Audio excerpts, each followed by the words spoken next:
Welcome back, everybody. Man, we have got so much to talk about, but before we get into that, we have got Mick with us today. We have got Slayton back, and I am your host, Justin, aka the Kingmaker. So we have got a lot of training camp news and buzz going on. We got some important battles out there. They're going to determine how you're going to be drafting, who you're going to be drafting, who actually could be kind of sneaky guys that can help you out long term down the season. Like who's getting those snaps in the red zone, all that stuff like that. So these are the things that we've been paying a lot of close attention to. And also been seeing a lot of guys that are starting to get those like training camp contracts, those extensions from their rookie deals and stuff like that. These may not seem important, but these can determine, hey, these guys are going to be the long-term solution at this position. So go invest in these guys now. So, like I said, welcome in. All right, so we got somebody who signed a pretty big contract for that I didn't really see. I didn't really think he earned it. That's one Cortland Sutton. Uh, I didn't really understand this. What are y'all's thoughts on that? I think the chemistry is there between him and Bo Nix, and it's something that's comfortable to him. And I think that, granted, he did sign a bigger contract, but it's nowhere near as big as most of the wide receiver ones, if you will. I know that he did get a pretty big contract, but at the same time, it's locking a guy that's familiar with the offense down, that already has the chemistry down with a rookie quarterback or a second-year. I think that's a great deal for them to get them in there. Mainly, I might be talking a little biased because he's on my team, but hey, I'm pretty excited for Cortland Sutton. I think he has bounced around from offense to offense, and he's finally finding a place that is going to respect him and pay him. So, I think I agree too. I think he's a good sacrificial X, and he got sacrificial X money, but he's also going to put up some touchdowns. So I feel like that's a very important position in the NFL and not really for fantasy anymore. We're more looking for those alpha slot do it all and then play at the Z and the X guys, but there is a role for the sacrificial X's. And Sutton, although he's probably not going to put up big numbers, like if you forget before he has ACL, he was coming on pretty strong, and like he was a pretty big buy coming into the dynasty. At least I liked him coming in, and then he got hurt, and it seems like he never really regained it. I think he's maybe getting a little bit of that back. And like Slayton said, he's got a great rapport, and you could probably pencil him in for 8 to 10 touchdowns. So he's probably a decent flex, honestly, for someone who was dead 2 years ago and you couldn't even probably get a second round pick for. Yeah, I mean, because when Jerry Jeudy was there, it was all like Jerry Jeudy had the big name value. That's who everybody wanted, was Jerry Jeudy. And then Cortland Sutton just kind of quietly kind of rose from underneath, and here he is getting that big money. So I think this speaks volumes to the position, though. Like they've decided, okay, this is going to be their guy. He's going to be long term. They like what they've seen. They've got a rookie running back coming in RJ Harvey. Yes, they have J.K. Dobbins back there, which I know Mick, you and I have just raved and raved for years since he was in Ohio State. And man, dude, I guess we're seeing where Sean Payton wants to go and where the franchise wants to go with their wide receiver room. They want to build around Cortland Sutton. So if you're looking at going out and acquiring a wide receiver that's not going to be like top tier elite cost, I think Cortland Sutton could be your guy. I mean, Bo Nix has shown enough to where he's going to be looking Cortland Sutton's way and shown enough to be serviceable as a quarterback. So, I mean, I'm in on it. I wasn't always the biggest Cortland Sutton fan, but I've come around to Cortland Sutton. So I think you can go out and you can buy Cortland Sutton a lot cheaper and get similar production than you could with one of those like lower tier top wide receiver ones. Our next guy that got paid is coming from us from where they're at in Oxnard. Not Oxnard, the Onion Fields, as what's his name? What's that crazy comedian guy? From the college from Accepted, that college movie Accepted. Yeah, he's like, not Oxnard, California. I'm from the onion field. It's one Jake Ferguson, man. Somebody who I liked coming out of college. I'm glad to see this happen to him. But old boy got paid. He got paid serious money. I mean, he didn't get like Travis Kelce money because like he's not. Let's not fool ourselves here. But man, what do y'all think about Ferguson getting that 4-year contract with 30 million of it guaranteed? All I'm saying is Jerry wants to pay everybody but Minka Parsons, man. Ain't that the saddest thing of all time? He's just dancing around the fact he won't pay Minka Parsons, which is crazy. Granted, let's not rain on Jake Ferguson's parade. I am a Jake Ferguson truther. I've been a Jake Ferguson fan since day one. I'm willing to put money on any tight end that is in Dallas. You know, that's always kind of been my philosophy. Hell, I still have Dalton Schultz on a couple of my fantasy because I drafted him because he was in Dallas. One of those things, they breed a good tight end there, and they do a really good job with their usage there. So, you know, what's not to be excited about a tight end that's been a pivotal point in their offense with CeeDee Lamb? You know, he is somebody that collects a lot of targets, has been phenomenal as a tight end for what they're looking for and what they use him for. He's been phenomenal. And I know that previous coaches have ranted and raved about, you know, his placement in that offense. So I think it's a great signing for them. Granted, they're probably going to piss off a couple people in the meanwhile with that signing or with that extension. But at the same time, you know, I'm just happy for him. You know, he deserves it. And I think that he's played a very fantastic career there in Dallas. And he definitely deserves it.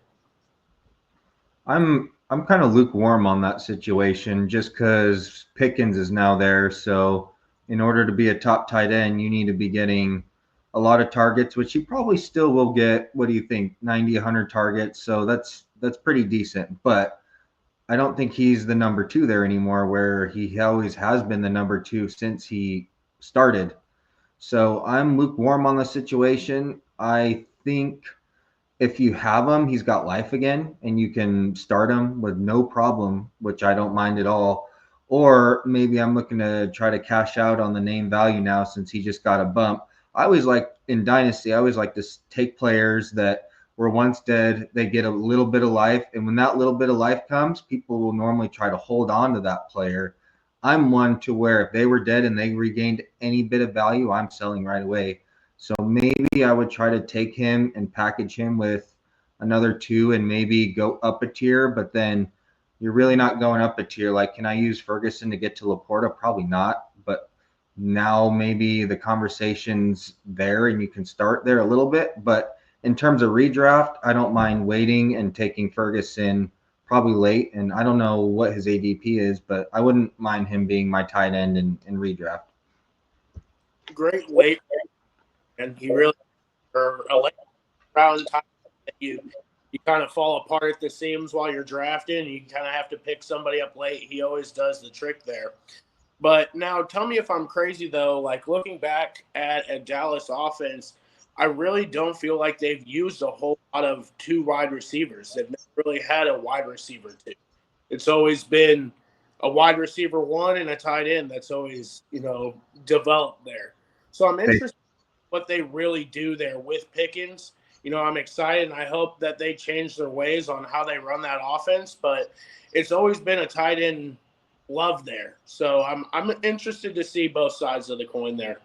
I think from what I recall, the one season where they kind of strayed from that was when they had Gallup as their wide receiver 2, and he put up a decent season. That's why I'm expecting Pickens to put up like 1,100 yards like Gallup did that one season. And then I believe Amari Cooper was the one there. And then I believe they had Schultz going that year too. So that's kind of what that offense is looking like this year. Yeah, I mean, Dallas hasn't really ever like supported like a full cast of weapons. It's usually been like when they had Zeke, it was okay, we're a run team, and then boom, we're going to use CD or we're going to use Amari. And it never was like, let's use everybody. That's never been like Dak's kind of specialty there. I mean, I'm good with it. I think it doesn't make sense from a team point because you do have that lingering Micah Parsons thing going on. I think that's only gonna like amplify that situation. But I mean, at least you lock down your tight end, which is a hard position to fill in the NFL, as far as a quality tight end. So I'm not out on it. But so somebody, what do y'all think about this Terry McLaurin situation and him wanting this new contract, but not just a new contract though. Like he's wanting to be paid like more money than DK. So we're talking, dude, we're talking about like 132 million for that DK got for 4 years. But just real briefly, like, do y'all think Terry deserves that kind of money, or do you think it's just a big win for Debo? In a vacuum, I think he does. I think Terry McLaurin has shown time and time before that he's an absolute monster out there when it comes to being a wide receiver. But do I think they have the means to pay him is a whole different story. You know, they've got a rookie QB, second-year QB, where like they're going to have to pay him the moon when it comes time. And I don't know if they can afford to put him into a big contract like that where he's going to want guaranteed money. And, you know, like I really don't know. And the pieces that they're putting around that offense don't really make sense. So they almost have to. Like, it's just a weird situation to begin with. Yeah. I think Slayton's right. I think is Terry knows he's got them by the balls because they were close to winning a Super Bowl last year. And without Terry, they're probably not going to get there again. They need that alpha wide receiver. And even though he's a little bit older, I consider Terry McLaurin like a younger, older player, if that makes sense. He's not really, he's still in his prime. He's still got juice. He's still got speed. So I think what he's seeking, he has the right to ask for. I don't think he should be paid that, though. I think he should be paid a little bit under that because he's, 2 years older than DK, something around there. So he's asking for a lot. I know that, and I know he's got him by the balls, but I think they're going to reach some sort of agreement. I heard from right now that they're pretty far off in terms of their contract negotiations. So I'm curious how it all pans out. But rest assured, they're going to want him playing week 1. Oh yeah. You can't sacrifice that, especially coming off of almost a Super Bowl appearance. All right. So man, the meat and potatoes, the thing everybody's been waiting for. Ooh, juicy training camp battles. All right. So we've had some darlings that looks like we're going to be missing out on now, probably for the year. And we've had some bigger names that have turned into huge flops. First one, I guess we gotta talk about somebody who was drafted early in rookie drafts when he was coming out, and he just never really panned out. But it all started really weird when they traded A.J. Brown to the Philadelphia Eagles just so that way they can trade like what they thought was going to be a better, younger Treylon Burks. And his production never worked out. It all started his rookie year, showing up with asthma, out of shape, all this stuff like that. And then now he fractures his collarbone, and like a day later, they waived the guy. So now Treylon Burks is no more. If you were holding on to Treylon Burks on your taxi squad, or if you had hope, and sorry, he's done.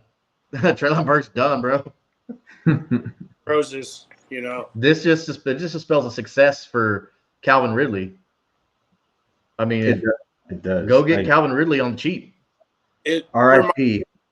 of the one dude from Mizzou that came out a couple of years ago, Dorial Beckham Green. That's what it really reminds me of. He came out like everybody was in love with him, drafted super high, and then just fell apart at the seams, man. And it's just crazy. It's sad to see, you know, like I think Treylon Burks, if he was gone to a team that would have actually used him and he would have came in shape, I think it would have been a different story. But, man, like, what a fall from grace. Yeah, they tried to use him in the wrong way, which was odd. But that why does that seem to be the Titans' MO every time? They draft this great player, and then they misuse him. Mm-hmm. And then now here we are talking about what he could have been. He could have been so great, and like, so for right now, like I'm writing off Traylon Burks. I mean, if you have him in Dynasty, man, go ahead and cut him. Yeah. He's really not even an afterthought. I mean, with this, the injury plus just the lack of production throughout his entire NFL career, I don't think you even waste a taxi spot on him. I think you just go ahead and cut him and put somebody else there who could become something there. I mean, what do you think? Agreed. Nothing more to say. That 100%. Yeah. Next one, man, another darling. Man, that people just loved. He had just a massive first couple of weeks last year. Isaiah Likely, man. I know a lot of people love Isaiah Likely. I think the kid's got so much potential. He could be good in the NFL. I still think so. He's just stuck behind Mark Andrews, and that sucks because Mark Andrews is Lamar Jackson's favorite target. It's funny when your tight end is your wide receiver one on your team, but he's going to have surgery on his broken bone in his foot. So for the foreseeable future, probably for the season, Isaiah Likely looks like he's going to be out for the season. They haven't said it, but when you think about the tight end position, you're not only running routes, which requires a lot of weight being shifted on your feet, you're also blocking, which requires a lot of pressure being applied on your feet when you're blocking defensive ends, outside edge rushers, players of that nature. So this is a buy low situation for Isaiah Likely, I think, and a kind of a sell high on Mark Andrews after he had kind of low production last year. So if you're looking at either one of those players, that's kind of what I'm thinking for this. I don't know. What do y'all think? I'm not interested in either, to be honest with you. I think that I could probably, if I'm looking for tight, buy a Njoku. I could buy, an Evan Ingram. I could buy, a Jake Ferguson, a Dalton Schultz, and kind of get really close to what I'm getting from there and probably pay a lesser price.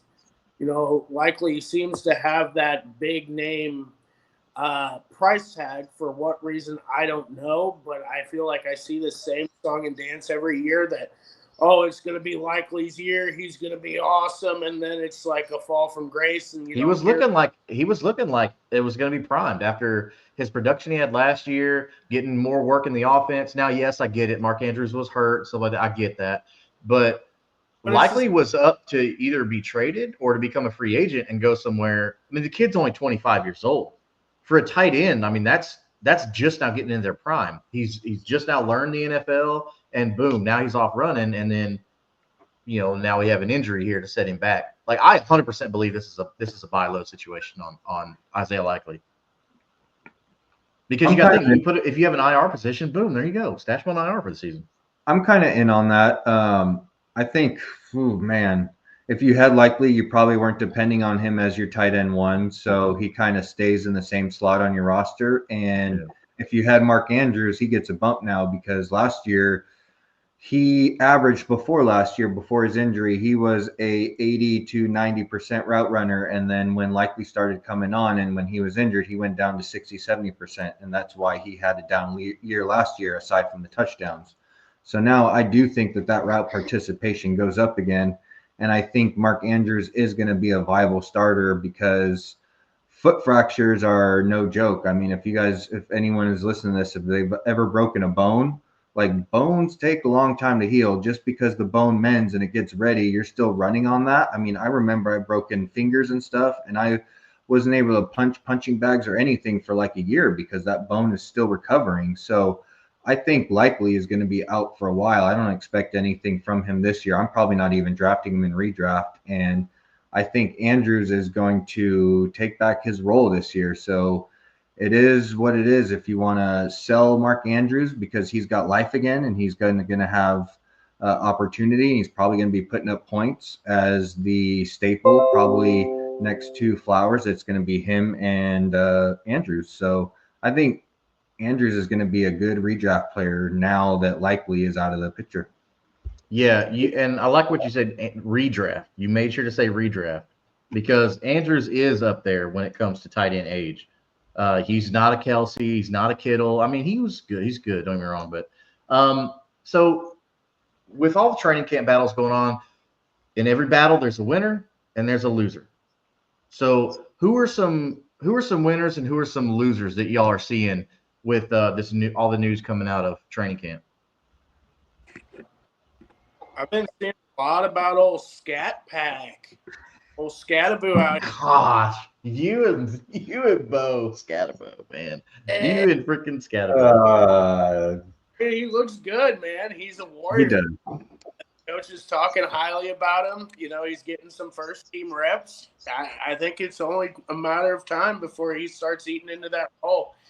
And being that goal line back there, I mean, the dude's just an absolute unit when it comes to running between the tackles. So I don't know. I'm excited. I'm keeping a close eye on him. I missed out on him in a draft that I had, and I'm kind of a little bit butthurt about it. But you know, hey, it is what it is, and I got to keep my eyes on him. And whenever there's a chance to buy low, I got to attack. There you go. There you go. I've got a great question for you guys that'll tie into another camp battle. So, Tank Bisbee is looking like he's seizing the Jaguars RB1, or at least the 1-2 down grinder. So, would you rather Cam Scadaboo for the season or Tank Bigsby? Justin. I'm gonna go Tank Bigsby just because I like the Jaguars offense more than I like the Giants offense. The Giants their offense doesn't give me anything to get excited about. Even if it is a Tank and ETN split and Tank just starts to overtake, still give me that because I feel like the Jaguars are going to be in scoring position a lot more than the Giants. So I'm going to go Tank over Cam Scatabo easily. Slate. I would kind of follow suit with Justin there just for the simple fact I like the situation there in Jacksonville a lot better. As far as the player, I definitely think Cam Scatabo is way miles ahead of Tank Bigsby, but that's just me in general. But I really don't foresee that offense in New York being that great. I don't foresee them being in the goal line area to where most of the rushing touchdowns, 50% of them are scored within 2 yards. So for you to be able to get there is a whole different other ball game. So for them to get to the 2-yard line, I'm feeling a little bit less likely for them to happen, where the Jacksonville Jaguars will be a little bit more in the red zone than the Giants. But, yeah, I definitely will follow suit with Justin there.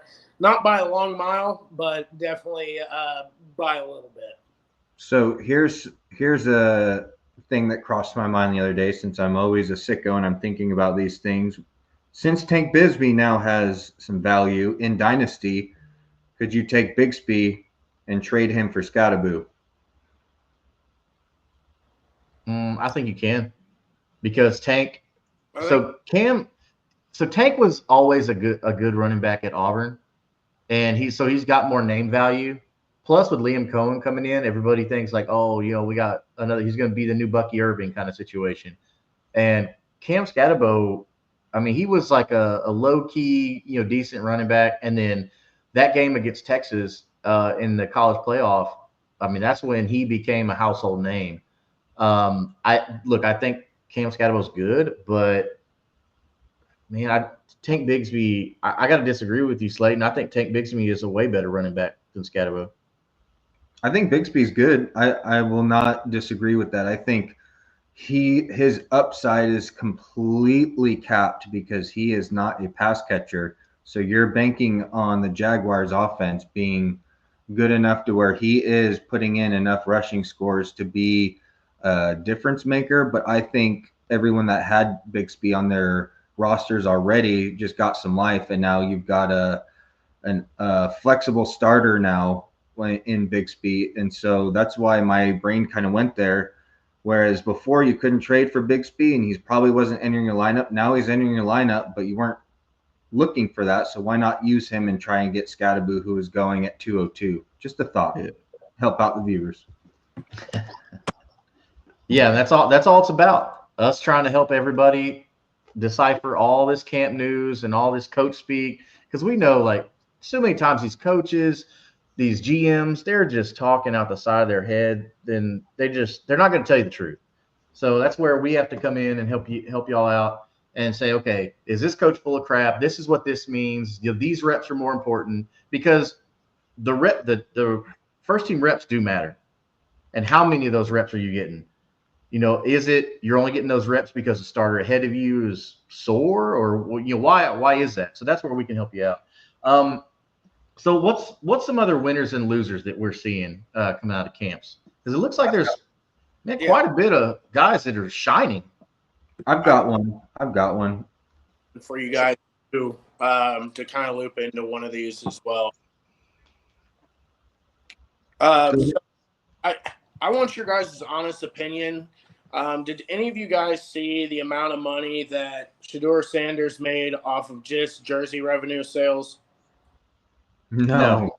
But I know he's up there. $1 million in commission off of his jersey sales. How much was that? I wanted $14 million. Wow. Okay. Off of his jersey sales. You might want to check me on that, but I could be wrong there. But at the same time, we saw this with Saquon Barkley leaving the Giants, and it was their cash cow. How long will it take for them to see how much money that Shedeur brings in before they make him a starter? Because I don't see any world where, the fans are behind him. They're all buying his jerseys. Every storyline's about him. He is a walking, talking, media magnet. And, granted, yes, it is a negative, but at the same time, it also makes your team money. It also puts fans in your seats. And we've got Kenny Pickett that just got hurt. When is he going to be back? We don't know. It's a hamstring injury. It's looking rough. You have Flacco that, yes, he'll probably start the season as a starter, but I don't foresee him being the starter for much longer, with Shedeur making this much noise. And it doesn't help that he's also making noise in camp. I think the last headline that I saw was yesterday was 9 for 9, 2 touchdowns. He's looking good on all sides. Granted, from what I heard, that he had a little bit of a spat with the owner on the sidelines after some questionable remarks that he made, the owner made on the media day. So, I'm interested to see where this goes, if he gets traded off to another team for him to shine, or if Cleveland's going to, harness this in and get some money out of this guy to where, I don't know if the talent is better than the money, or if Yeah, but too many times we see the NFL, $14 million is nothing. The NFL owners don't care about $14 million. They wipe their butt with that. They will sign a player, use them for a year, and then leave. But there's no amount of money that can replace a Super Bowl trophy. None. Yeah. I guarantee you the Browns ownership is thinking, who gives us a chance to win? I can almost guarantee they don't care about jersey sales. They care about who's going to give them a chance to win. Yes, look, because you just got slapped in the face with Quinshon Judkins. So you're going to have to ride with Dylan Sampson and your boy Jerome Ford. You've got a veteran, Joe Flacco. Okay, you drafted Dylan Gabriel because you saw something in him. Okay, so look, man, and you've got Jerry Jeudy, who is a very, very capable wide receiver. And I don't look. Shedeur Sanders is big in media. That's it. If he's the better quarterback, then he will play. I don't think in any way the GM, the coaches are going to let him play just because he sold $14 million in jersey sales. I don't. No. But that's just my take on it. I think the better quarterback's going to win, and I think Joe Flacco probably has the edge right now. Total sales was $92 million was what the jersey sales were. His cut was $14 million. For the NFL though, right? For the NFL, yeah. Okay, so the Browns didn't see all of that money. They just saw some of that money, correct? I don't know quite how that all works as far as with the. But yeah, my point is I don't think that's going to weigh any way of how they're going to decide who their starting quarterback is going to be. Will he play this season? Probably so. I mean, because Joe Flacco's losing a step every year. I mean, he's getting older, man. But that is going to be an interesting development to see how that works out. But Mick, you had something? Yeah, are we buying into this Keandre Lambert Smith hype at Chargers camp? Me personally, I'm not, man. I'm all in on Trey Harris. I think Trey Harris is good. I don't think Quentin Johnson is done. I think they're still gonna give him an opportunity. They invested a high draft pick in him.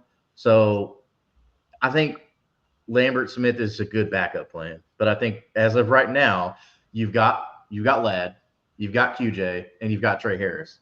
Not to mention you're the darling of yours, Mick, Aronde Gadsden, who is looking phenomenal at camp, by the way. So that's working out for you. I hope everybody was listening to Mick when he told you go out and get Aronde Gadsden, because this kid is looking like he's going to be something special. But me personally, I'm not buying into it. But tomorrow we have football on TV, fellas, and he is one of the individuals that will be there. So we'll see. Hey, is this hype, or is this a hoax? Like, what is this? I got something for you. So, who did the Eagles draft? The name is escaping me, but he was a first round pick and he converted to a tight end, and he was in the Debo class, and he went to Jaws. yes, J Jaw. Yep. Yes. So Take a fun, white. JJ Arcega-Whiteside, that a boy. Thank you for Out of saying that. Stanford, yeah, he was a big name. Everybody liked him. Okay, so I drafted him in my dynasty league at 106, and I passed up DK Metcalf and Debo for him, right? And because he had hype, and then his first preseason game, he went for 8 catches and 110 yards, and I then had an offer the next day for someone almost double what I paid. Someone offered me a first next year and then a second and a third. And I thought, no, this guy's the next coming. He just put up 8 catches and 100 yards in his first preseason game. Little did I know he never would enter a starting lineup at all, nor become fantasy relevant. So that is just a tidbit to whereas maybe Keandre Lambert Smith does something tomorrow and you can capitalize on that hype, because realistically, like Justin said, and Slate said that he's probably not going to be anything, but if there's some value there, capitalize, because there is hype on him right now. Yeah, I mean, if you got him, what, 4th, 5th round in your rookie drafts, and somebody offers you a third, dude, take that. That's an awesome return on your investment. Yeah. So, but no, we'll see about that. So I seen that Tyler Show was out here looking like a trash bag, and Spencer Rattler's going to take the job. Bro, don't believe that. Don't believe that for a second. Spencer Rattler's 5 Minutes of Fame was him on Netflix when he had that QB1 show or something. That was it. But honestly, I wasn't a fan of Rattler then. I thought he was kind of a douchebag, and it probably hasn't changed. Tyler Shutt got paid, bro. That when it comes to that, money does talk. So that dude's contract is guaranteed. He's good to go. I think it's Tyler Shutt all day. Even though Rattler and Haener have been there, I like Haener in college, but he was just a good college arm. He's not a good NFL arm. I think it's gonna be Tyler Shutt, man. To be honest with you, I think Rattler is going to start, and then he's going to show who he really is, that he's not anything, and then they're going to go to Tyler Shutt afterwards. So again, I'm always thinking, what can I do with that? And when you see Rattler starting and he's on your roster in Dynasty, sell him. Week 1. stock market the mess out of that. Sell him. Yeah, I mean, because Rattler is 100% going to show you who he is, and he probably won't be there after 2 weeks, man. So I think that's going to be good for the running game, though. But I don't know. Kellen Moore can draw up something good. He's got Kamara and Devin Neal. Dude, he's going to figure something out. Mm-hmm. While you're on that subject, are we doing this again with Kendre Miller, who says he's as healthy as possible and he is looking to make a bounce back? Well, Kamara was saying that both them guys look awesome. He's saying Devin Neal and Kendre Miller look good. So is that player speak? Is that Kamara just hyping up his teammates, or do you think he really feels that way? Because Kamara don't want to lose his job. Well, I believe that Kamara's came out and said in the media in the past that he works on efficiency. He's not out here trying to get all the carries, so he's hoping these guys are going to be something good. So he's not just getting pounded into the damn dirt, man. That's just kind of been his MO from the beginning. So I definitely think that, yes, it does have some player speak into it, but at the same time, that Keandre Miller has kind of been left to the wolves after the injury, and now he's finally a full season back from the injury, and he's ready to go. Like, I think it's going to be interesting to see. Yeah, I mean, I'm in on Kendre Miller, dude. Like, I've been in on him since he was at TCU. Like, I like Kendre Miller, and I know that Mick does too. And we got another guy in one of our leagues that does, and we've liked him, and we like Roschon Johnson. We just feel like those two guys are underutilized and have so much potential. I mean, I'm with it. I would love to see that three-headed monster if they could work that out. If they decide to do something with Kamara, would maybe trade him or something like that, because Kamara still has trade value. And if they really like Devin Neal and they really like Kendre Miller, those are two young guys that you're going to have for a while. I mean, Kendre needs to get paid soon or get, or a free agent, but you got to figure out what you got. Like, if you really think you can win this year, then okay, keep Kamara. If not, let him go and see what you got in Kendre, and then see what you got in Devin Neal. That's the way I look at it. But the Saints have a lot of question marks. So, and with Chris Olave too, like, what are we doing with Chris Olave? Because he's such a phenomenal talent. Like, you watched him in college, and it's just like every big play was Chris Olave, or as a guy said, Olave. I don't know whoever that guy was. Like, he was so much fun to listen to. But man, what are they going to do in New Orleans, man? Like, do we want any of these players on our rosters? I personally don't. I'm so far out on that roster. I'll take Kamara, and that is end of list. Yeah. Right now, I don't think you can really trust Olave though, because like we don't really know. We don't know much about Rattler and Shuck. Who's going to get? Like, I'm deathly afraid of that situation. Yeah, I mean, anybody can hand the ball off. So worst come to worst, it's just like hand the ball off to Kamara, dump the ball off to Kamara. So I'm with you, Slade. I think Kamara is the only one you can really trust in the offense right now. What'd you say? I can't hear you. They're tight end out there right now. Well, Jawan Johnson should be still, right? He's hurt. Yeah. Oh, he's hurt. So yeah. So does Taysom Hill. So he's not there. Like, it's a complete disarray. I mean, I'm avoiding the Saints offense. I mean, I'm definitely not going to take Kamara in the first couple of rounds of redraft. Heck no. That's too much of a question mark for me. But somebody that you can confidently take now is one Chase Brown after Zach Moss being cut by the Bengals. So stock is up on Chase Brown if he wasn't already for you. They are saying they fully believe in this guy. They don't care about having Samaje Perine or Taj Brooks behind them. They love them some Chase Brown in Bengals country. But think about this too. I think it's a money issue because they just paid T. Like, you paid all these pieces except Trey Hendrickson, and you can't afford Zach Moss. So I think he was a cap casualty. But who cares? This is fantasy football. We don't care about that crap. Chase Brown to the moon, baby. Speaking of, I've seen that Shamar signed out there too, and up to camp finally. I feel like he's probably handcuffed here, but just kind of add into that Bengals situation. But yeah, no, what crazy news to see Zach Moss getting the axe and they just moving forward with Chase Brown, man. And then having the security, Chase Brown, having the security of them not drafting a top running back. So you don't have any threat behind you. So that tells me even more that they really believe in Chase Brown. So if you can go out and get Chase Brown and he can be your guy for this year and next year, then dude, go do that. I'm all about that. If you need a running back and you feel like you can make a push, go get Chase Brown for this year and next year. Sell him at the end of next year if you know you're not contending. But dude, with Moss out of the picture, bro, Chase Brown to the moon. Have y'all seen the hype about this DeAndre Thornton kid? Oh yeah, with the Raiders. Oh yeah, I've been on in it now. And like I said in our, I don't know if it was which video we did. It was one of my honorable mentions. And I was telling you guys, he is the outlier of the group there. He does something different than everybody else.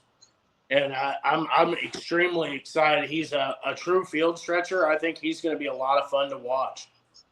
I mean, the only other guy there is what, Jacoby Myers and then Brock Bowers. Mm-hmm. So, and Jack Bech with him, I know Thornton's a rookie too, but it's weird with rookies. Sometimes the lesser drafted guy can dominate camp, and then they're like, okay, well, we like this guy a little better. So, I mean, Exhibit A, Jacoby Myers. Look what we got with him. He's a perfect example of that. He was a nobody, and now he's a household name with fantasy gurus. I don't know. I think I'm kind of buying in on DeAndre Thornton. I'll probably put a couple offers out for Thornton. I mean, being 6'5" and running that fast. Do you remember that stat I gave you about Deontay Thornton on who his only two other comparable players were in the NFL ever? Wasn't it like Calvin Johnson and Randy Moss or something like that? And DK. Or who was it? DK. That's what it was. DK. Yeah, I mean, that's pretty good company, bro. One of them's a Hall of Famer. Yeah, he's one of the only guys that are 6'5", 6'4", and runs a 4.3. So yeah, the only problem is I've never believed in Geno Smith. That's the only problem. I know. But as we see, next year could be different. Geno goes down, he gets another quarterback. Geno does horrible. They trade for another quarterback. I mean, you never know. The draft is a wonderful, wonderful thing. I don't know, dude. I think it's worth throwing a fourth or a third at. A lot of these if you can get them. Favors. There's not a whole lot of people that are really steaming on him right now, unless they're like really down in the trenches looking for people. They're passing over him for people like the KMSs and the Jacoby, whatever his name is from. Well, only our viewers are getting this information, because the casual fantasy football player is going to be like, oh, Ashton Jeanty, Brock Bowers, Jacoby Myers. They're not going to be looking at the guys like Deontay Thornton. No. So everybody out there watching this, like, go look at Deontay Thornton. Look at some of the stuff he's doing, and like that will tell you right there, like, this is somebody you need to keep your eye on. Or even if he wasn't drafted, stash him on taxi and just see what happens. Because, dude, Jacoby Myers is going to be gone soon. Jack Bech, yes, he's competition, but he's a rookie competition. So the whole Raiders thing could change a lot. I mean, look, Ashton Jeanty's gonna be the focal point. Brock Bowers gonna get his. That's just gonna happen, right? We're not gonna discount those guys at all. But somebody's got to catch the long ball, and I think Deontay Thornton could be that guy. Best ball. He's a best ball guy. Oh yeah, and right here, that's Slayton's specialty right there is best ball. So, I mean, he's definitely somebody to go look in that. Mm-hmm. So sounds like we're all pretty good on Deontay Thornton. With Joe Mixon being out, do you think Woody Marks takes over that role? Or do you think Nick Chubb gets it? I don't know. So I want to hear what Mick has to say first on it, and then because I have some thoughts. I think Nick Chubb is going to get the run, and I think he's going to put up a lot of volume and not a lot of yardage. He's going to get volume and yardage, and then I think once Mixon comes back, if he gets healthy, he's going to jump right back into that role. So you could have Mixon be a buy low if you think he can regroup, but foot injuries, again, like I said, are serious. Michael Thomas, all these guys that have foot injuries, they're hard to come back from. So it just depends on the severity. Woody Marks being a rookie, I wouldn't put too much hope into him, but they did draft him for a specific role in being the pass catching guy, and they gave up draft capital to trade up to get him. So they had a plan for him when they drafted him. So I think Woody Marks is not a bad PPR stash on your bench. Yeah. So I was at Texans training camp the first day that they allowed fans in. And what I was seeing is, one, I saw Nick Chubb. I got a picture of Nick Chubb and Woody Marks standing next to each other. These fools are the same size, for one. And everybody knows Nick Chubb is a beast, right? The only difference is Woody Marks was getting the slant routes. Woody Marks was getting the outside handoffs. Nick Chubb was getting all the inside handoffs and none of the passes. So Nick Chubb is going to be your between the tackles bruiser, and then Woody Marks is going to be your PPR guy. So most fantasy football has gone to PPR. Okay. If Woody Marks, if you drafted him dirt cheap, or if you're getting him in like the last couple rounds of your fantasy draft, bro, sell him. Is if he looks like he's getting a lot of passes, sell him. Look, he's not going to be the guy. Okay, that's just the reality of it. He's not. Nick Chubb is not going to be the guy. If you got Nick Chubb off of waivers in dynasty leagues, or you traded for him for dirt cheap, when Nick Chubb comes out, puts up 100 yards game one with a touchdown, and dude, sell him for profit. Yeah, because the good brother Nick Chubb that everybody loved, he's not the Nick Chubb of old. He's just not. And I think we have to realize that Woody Marks is not the future of the franchise. Their future franchise running back's not on the team yet. Sell him. These are great. This is a great opportunity to sell these guys, right? If you can go out and get Joe Mixon for cheap, because it is Joe Mixon's job. But I'm not gonna invest in this backfield when Joe Mixon comes back, because that's Woody Marks is gonna show what he can do, and they're gonna like him. Nick Chubb has the resume, and then Joe Mixon has the resume. I don't think there's gonna be enough fantasy value between the three of them that you're gonna want them on your team, especially if you're trying to win a ship. You know what? I think now that you bring Woody Marks up, I think he was being slept on a little bit. I'm looking up his stats right now, and he had 80 catches in his freshman year for 500 yards. And then he had another 50 catches his next year. But his last season is kind of intriguing because he showed he can rush. He had 200 rushes for 1,200 yards, so it shows he can be a rusher on top of another 50 catches. So there might be something there for Woody Marks, maybe not in dynasty, but in redraft, I might be going against the grain, and you might have talked me into it because it looks like he's an all-purpose. He can do it all back, and like you said, his metrics and BMI is 30%, which is what you want. He's 5'10", 210, so he is a brick shit house too. So I don't know, there might be something there. And Chubb was getting stuff at the line, whereas Woody Marks was breaking free. Interesting. I mean, Woody Marks is where you want to go. I mean, I had him high on my ranks for rookie rankings, and it's not going to change, especially right now with Mixon being out. He's going to climb up rankings, so you're going to have to overpay for him something. But dude, I mean, I'm in on Woody Marks. Redraft, especially if you get him. Yeah, heck yeah, 100%. So somebody that everybody loves, there's a new alpha in town in the city of LA, Davante Adams, Puka Nacua. This puts a lot of people in a precarious position. What are we doing with Puka? What are we doing with Davante Adams? Are we freaking out, or are we holding strong and being confident that Puka is the guy, especially with Matt Stafford missing camp time right now? So that bodes well for Puka because Stafford can't develop that relationship with Adams. So how are we feeling about that? I think they both eat. I think we'll on both of them.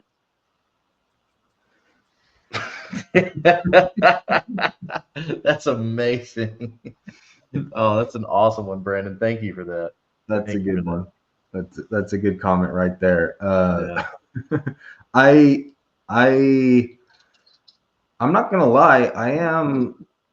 I went from thinking that the Rams offense was going to be pretty unstoppable this year with Kyron and then Aaron Jarquez, and then freaking you got Davante Adams opposite Puka.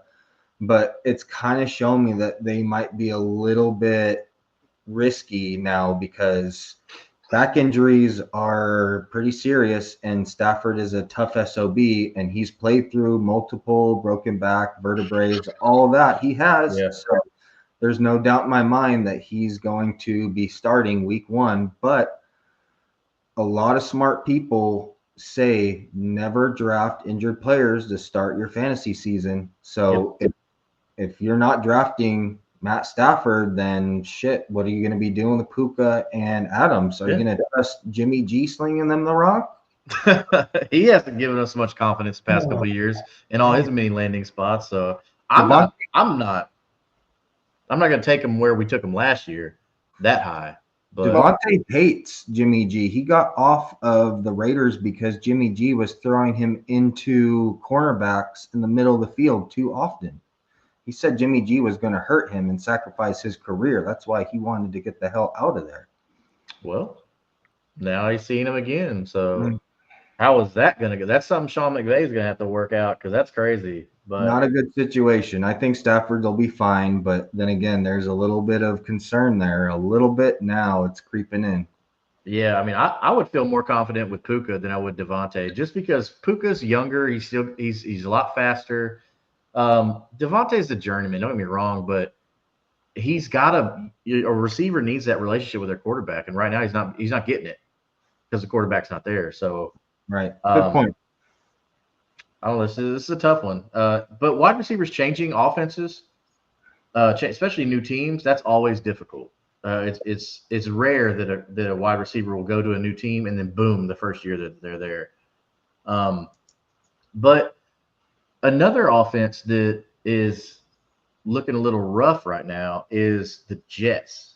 And Justin Fields, who was supposed to be their hope, their savior after the whole Aaron Rodgers situation, he's got a little boo-boo on his toe, so he's not walking around well, so he's not practicing. But they've got some weapons, man. So you got Garrett Wilson, and then you got Mason Taylor, who is my anointed second pass catcher in this offense. I'm buying Mason Taylor everywhere I can get him. I just believe in the talent. And so what does this spell for Breece Hall and Braylon Allen? So Mick, actually, you and I actually traded you Braylon Allen and Breece Hall this offseason. Separate trades. So what do y'all think this is going to go here? Because I think on Ray Garvin's show, Wake Up, he was talking about how they were talking about the offense that they're going to run is the split wing T, like what was it, Navy or Army or one of those where they just run.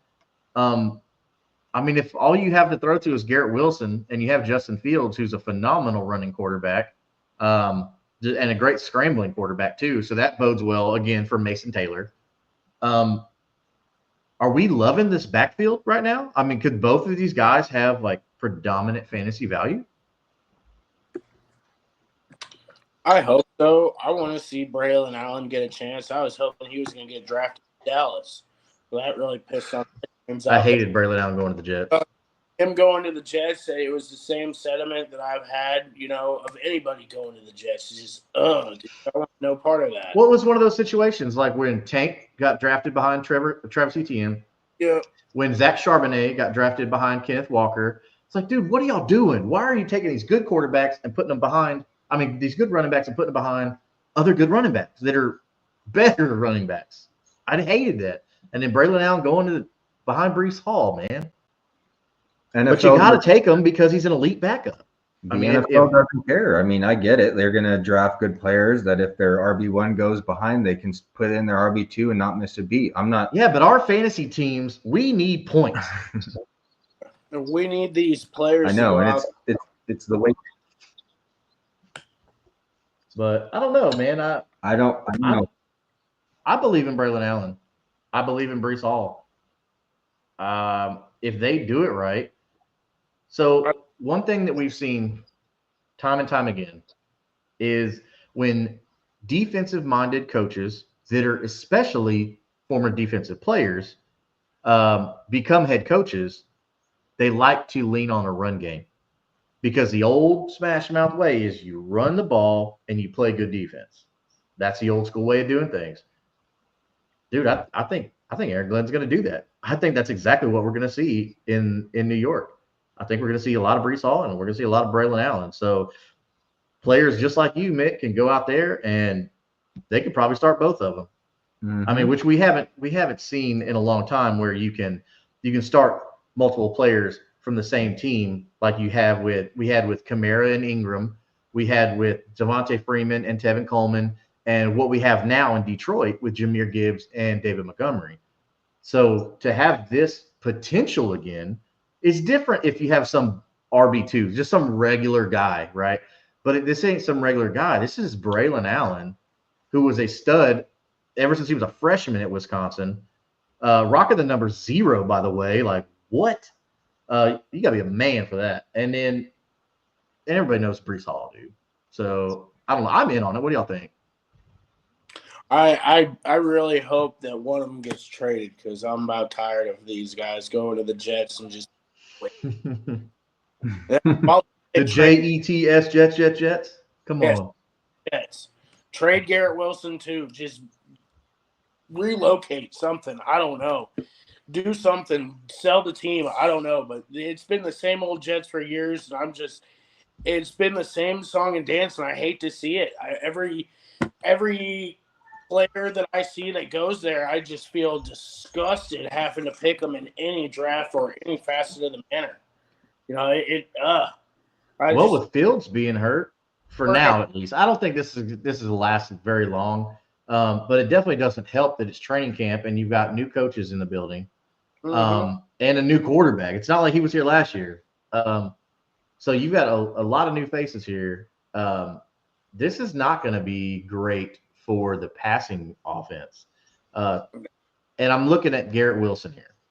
Okay, this is not good for Garrett Wilson. As long as Justin Fields is gone, because that relationships, like we talked about, you have to build that chemistry. And right now, Fields and Garrett Wilson are not doing that. They're not getting that opportunity. I like the short game of the Jets this year. I'm not in on the long game. I mean, am I crazy on that, or?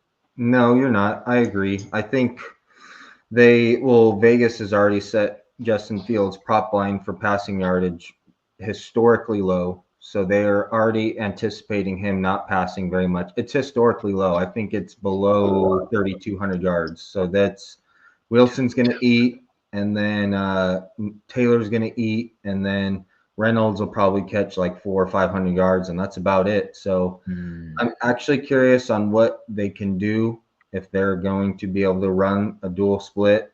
They have to utilize Breece Hall by passing to him, because if they have a better rusher in Braylon Allen, why not give him the rock, like you said, in that formation and then pass the ball? It just depends on if Breece Hall is going to be able to catch checkdowns from Fields if he's not tucking away and running. I'm very curious on the offense. Their defense is going to keep them in games, so they're probably going to be nosebleed battles, and it's kind of curious. I'm curious on how it's going to pan out. I'm a believer in Breece Hall. He's going to be in everyone's starting lineup. You're not taking him out of your starting lineup.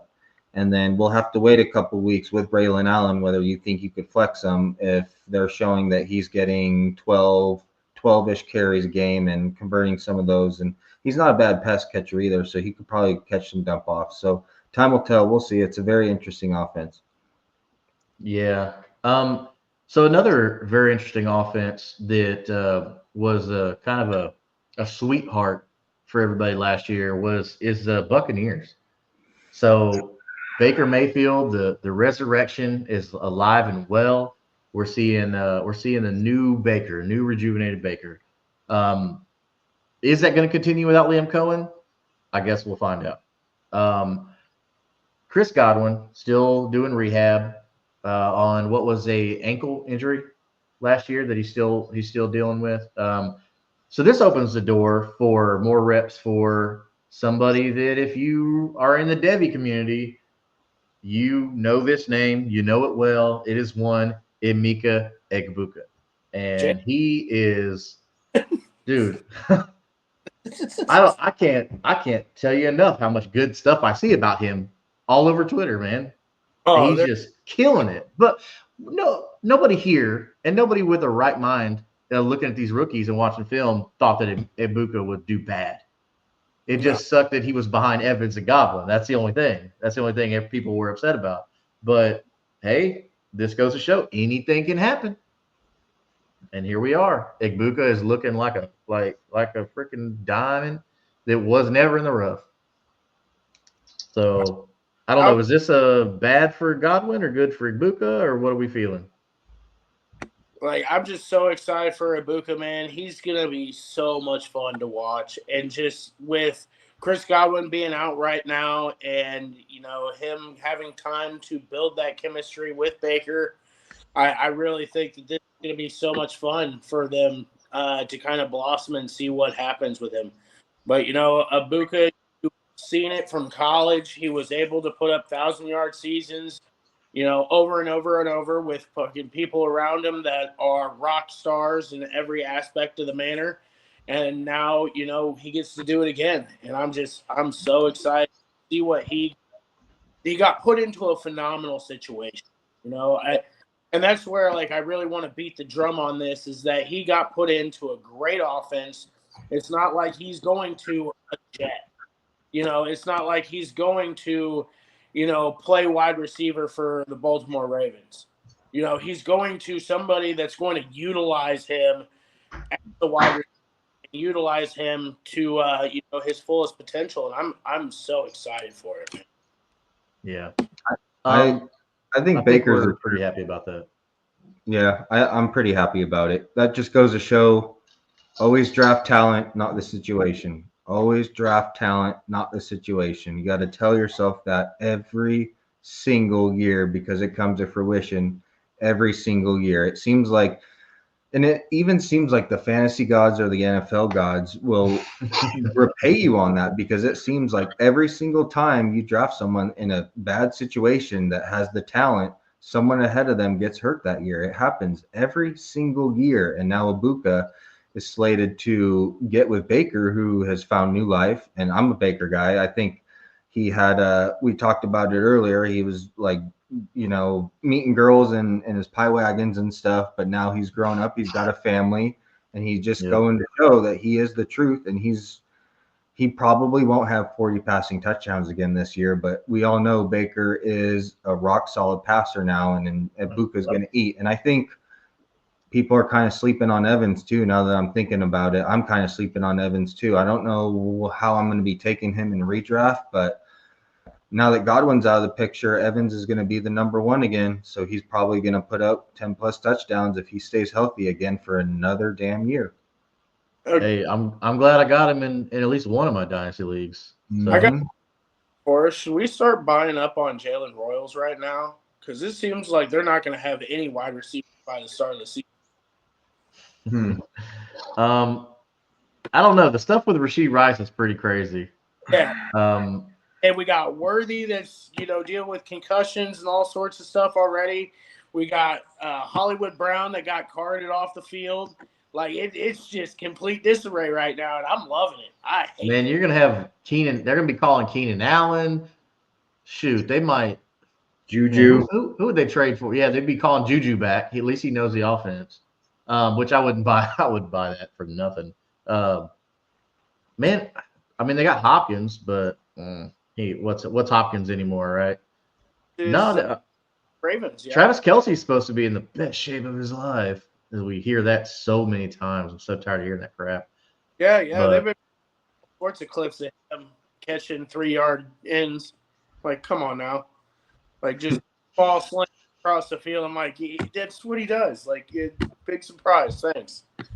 Yeah, Travis Kelce is one of those players that he's not fast, he's not elusive, but somehow he's always open. And I don't understand it. It pisses me off because I'm watching and I'm like, this guy's running in quicksand with cowboy boots on, but yet he's scoring touchdowns. What is going on? At least George Kittle is athletic and fast and just a tough monster.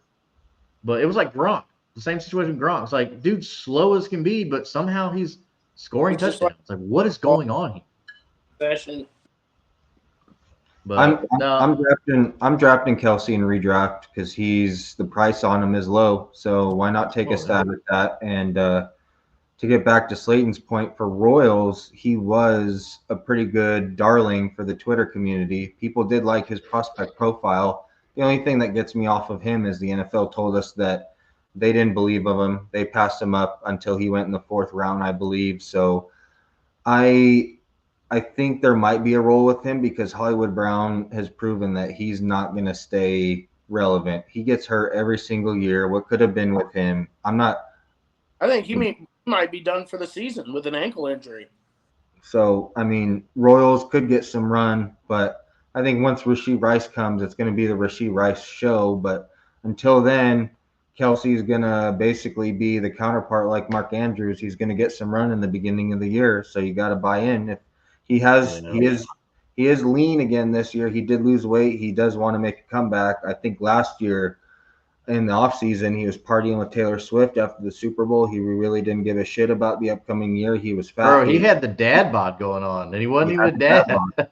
But now he is back, and I do believe that he'll have some run. So Royals, I'm not buying into it. If he shows anything, I'll sell him. But just because of the Kansas City name, I just find it funny that they come into it every single year where, okay, we finally got this wide receiver core behind Mahomes every single year. And then Sky Moore, remember him?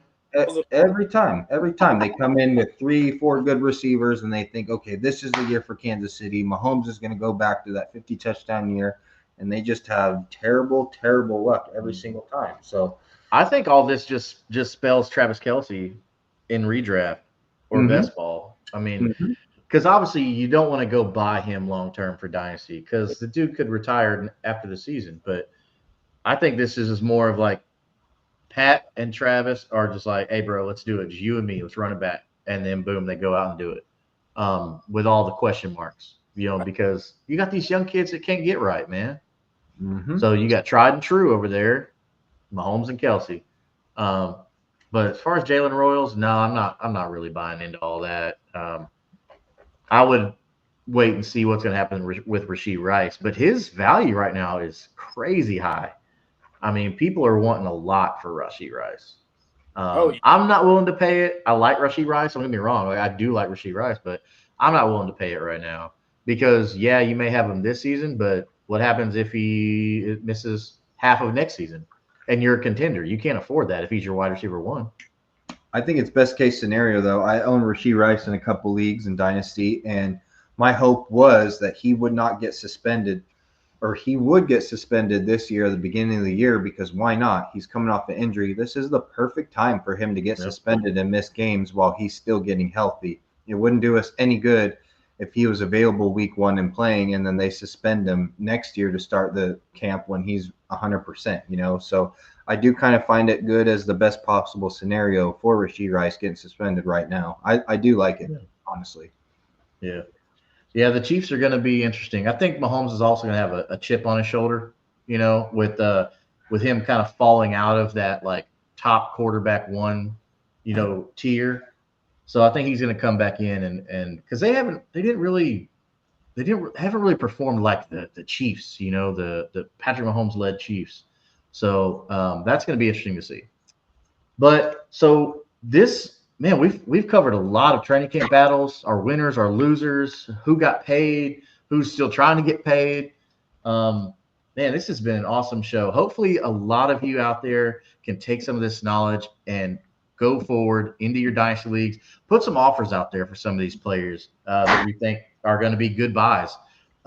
Try and sell some of these players like tomorrow night. With today being July 30th, tomorrow being the 31st, the Hall of Fame game. Hey, let's say Gadsden, right? If Oronde Gadsden goes out and booms, and you don't really buy into it, but hey, maybe now you can sell him for a second and a tight end premium, and you got him in the 5th, whatever it may be. Take this information, go out there and succeed, man. It's all about winning championships. That's all it's about. That's why we do this. We pay our money every year to bring home that trophy. With that being said, from Mick, Slayton, and myself, we appreciate you tuning in, and we hope that this information helps you to go win a championship, and we will see you next time.